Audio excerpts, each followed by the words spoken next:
Bonjour à tous, je vais vous parler de la comtesse du Barry, dernière favorite royale, euh, donc de Louis XV, pendant 5 ans à Versailles, de 35 ans sa cadette, donc qui s'appelait Jeanne Bécu, voilà, à l'origine, qui était fille d'un moine et d'une couturière, d'où son nom, on l'a surnommée Madame Lange, après quand elle deviendra prostituée, donc pour pouvoir vivre. Et Mademoiselle Lange, et on l'appelait donc Lange, voilà, en rapport à son père, voilà, qui était un moine qui s'appelait Lange, je crois, son nom de famille. Et donc elle était roturière, du coup, voilà, fille d'une couturière et d'un moine, donc elle était prédestinée à devenir, euh,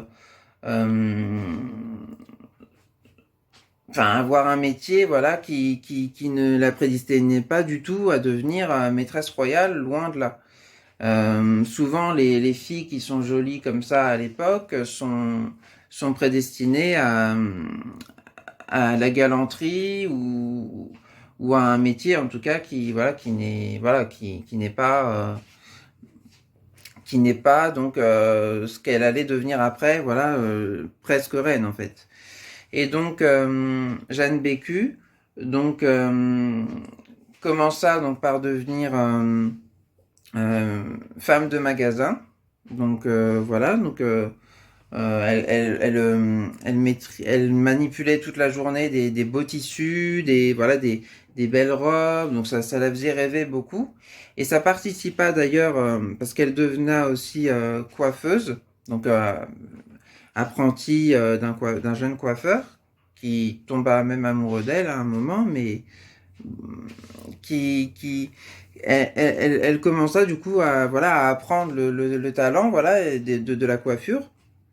Et c'est pour ça, du coup, pour tous ces métiers là qu'elle a eu avant, qu'elle aura un talent pour voilà se mettre en valeur ses cheveux sur elle-même ou sur les autres, voilà, c'est les boucler d'une certaine façon et ça lui voilà, c'était une beauté, vraiment, c'était une déesse quoi, vraiment le teint pâle comme à l'époque, vraiment mince.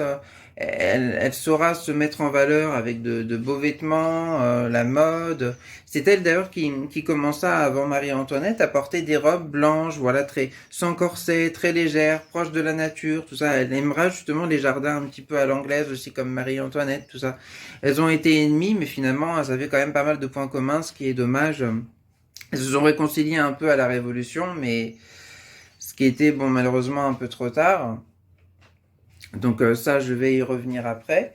Et donc Jeanne Bécu, donc la future comtesse du Barry, donc avec sa beauté, bien sûr, elle attirait beaucoup de gens. Donc elle fut voilà, elle avait comme rouet, voilà, donc on pourrait dire comme aujourd'hui un proxénète, euh, Monsieur du Barry. Donc je crois que c'était le comte du Barry, il me semble, je suppose. Donc voilà. Et qui du coup, voilà, sous le nom Mademoiselle Lange, lui faisait faire, voilà, le métier de prostituée, quoi, en fait, voilà, pour des grands seigneurs, des gens assez importants. Et au bout d'un moment, elle en a eu marre, voilà, etc. Donc, il la faisait quand même moins travailler, parce que c'était quand même très dur, quand même, cette vie. Et je sais plus exactement comment, mais ce comte du Barry, voilà, voulait.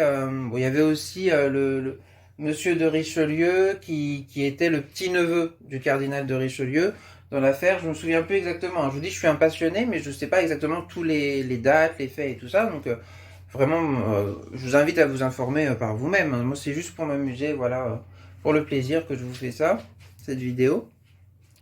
Donc voilà, donc en gros, ils ont voulu faire placer une fille de leur clan, donc Jeanne Bécu, dans le lit du roi. Voilà, Madame de Pompadour n'étant plus là, Le roi était sans favorite, sans maîtresse, voilà. Et donc, de 25 ans de moins, enfin 35 ans sa cadette à Louis XV. Donc elle avait 25 ans et Louis XV a un petit peu plus de 60 ans, mais qui était encore très élégant, très aimable, très plutôt beau. Voilà. Euh, donc ils l'ont placée dans le lit du roi. Donc elle rentre à Versailles, mais alors faut savoir qu'elle était détestée. Il fallait lui trouver une marraine, mais personne ne voulait. Voilà, parce que roturière, en plus belle, donc les gens étaient jaloux de leur beauté, de sa beauté, mais en plus elle était roturière, hein, on pourrait dire. Donc ça ne plaisait pas du tout. Il y avait tout qui et plus la beauté que les femmes jalousaient. Déjà, personne ne voulait être sa marraine. Il y a une dame qui a accepté. Et finalement, elle a pu être présentée à la cour. Donc voilà. Et puis donc, bien sûr, à la cour, elle avait un petit cercle d'amis, mais c'était plutôt des alliés, quoi. Elle était un peu isolée quand même. Il y avait surtout son protecteur, Louis XV, voilà. Euh, donc voilà, donc il y a ces petits appartements, voilà, elle avait ses petits appartements à Versailles, voilà. Elle s'est pas mêlée euh, du pouvoir ou de choses comme ça. Non, non, elle considérait plus Louis XV comme un homme, plus qu'un roi, voilà, contrairement aux autres favorites avant. Voilà, c'était plus pour, voilà, apporter de la jeunesse, voilà, au roi, voilà. Et donc Madame du Barry, donc voilà, qui était devenue la comtesse du Barry. Il faut savoir que quand elle a épousé aussi le comte du Barry, donc pour justement avoir un titre, pour pouvoir accéder à Versailles, parce qu'il fallait un titre, et le roi au départ croyait que c'était vraiment la comtesse du Barry. Après on lui a expliqué, il l'a très bien pris, il a dit bah, qu'on la marie tout de suite, voilà. Et on l'a mariée, mais pas Monsieur du Barry qui avait déjà quelqu'un, il me semble, on l'a mariée au frère du comte du Barry, donc qui habitait en province et qui était un peu spécial aussi, voilà, et voilà. Donc ça a été un mariage un peu très accéléré avec un faux blason parce que du coup il avait quelques il avait un lien, voilà, une famille anglaise, voilà. Donc voilà, elle a repris le blason, qui était marrant parce que le blason c'était bouté en avant. Donc quand on connaît le passé galant de Jeanne Bécu, c'était plutôt humoristique. Ça faisait beaucoup rire à la cour d'ailleurs, mais voilà, qui n'était pas dans ce sens-là à l'origine du blason, bien sûr. Mais donc voilà. Donc elle s'est fait une ennemie à Versailles, une principale ennemie et très célèbre. C'est la future Marie-Antoinette, donc la dauphine, Marie-Antoinette. Donc qui est arrivée, qui demandait à Madame de Noailles, celle qui s'occupait d'elle, pour lui apprendre les bonnes manières, qui est cette femme. Alors, c'est Madame de Noailles lui dit bon qu'elle est là pour faire plaisir au roi et tout ça, etc. Elle dit oh ça y est, je serai sa rivale. Donc voilà.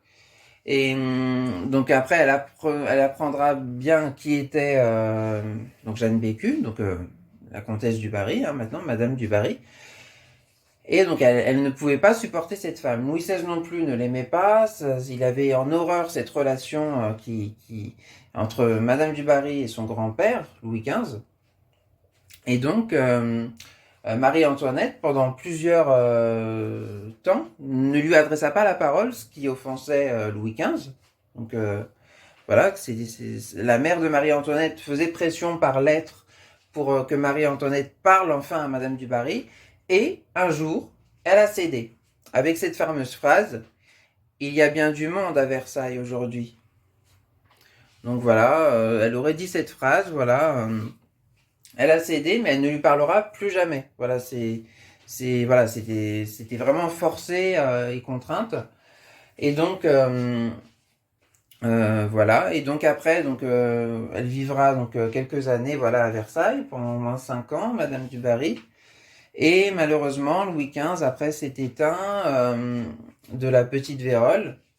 Et Madame du Barry, justement, contre le danger, voilà, qui aurait pu mettre en danger sa vie, c'était une maladie très contagieuse, restera justement à son chevet pour, pour, voilà, pour, jusqu'au dernier moment.